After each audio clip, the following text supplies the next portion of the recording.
सगळे वर्ग मुलं उमऱ्याच्या आत बसलेली आहेत आणि इन्स्पेक्शनसाठी आलेले अधिकारी वर्गातल्या पोरांना प्रश्न विचारायचे, एकाही पोराला प्रश्नाचं उत्तर यायचं नाही.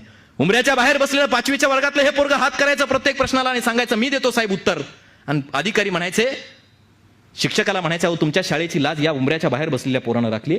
आत बसले एकाही पोराला प्रश्नाचं उत्तर येत नाही. बाळा काय नाव तुझं? आणि बाबासाहेब इंग्रज अधिकाऱ्यांना सांगायचं साहेब मला भिवा म्हणतात, माझं नाव भीमराव रामजी आंबेडकर. आणि मग अधिकारी म्हणायचे बाळा सगळ्या प्रश्नाची उत्तरं दिलीस पण एक शेवटचा प्रश्न तुला विचारतो. बाबासाहेब म्हणायचे साहेब विचारा, काही हरकत नाही. आणि अधिकारी म्हणायचे सांग भिवा. अधिकारी म्हणायचे सांग भिवा, या पृथ्वीपासून सगळ्यात दूरचा ग्रह कोणता? आणि 5वीच्या वर्गातले बाबासाहेब असे खाली मान घालायचे, डोळ्यात अश्रू यायचे आणि इंग्रज अधिकाऱ्यांना सांगायचे साहेब या पृथ्वीपासून सगळ्यात दूरचा ग्रह कोणता मला माहित नाही, पण माझ्यासाठी सगळ्यात दूरचा ग्रह वर्गाच्या कोपऱ्यामध्ये ठेवलेला पाण्याचा माठ आहे. वर्गाच्या कोपऱ्यामध्ये ठेवलेल्या पाण्याच्या माठाला हात लावायचा अधिकार ज्या डॉक्टर बाबासाहेब आंबेडकरांना नव्हता. इतकी परिस्थिती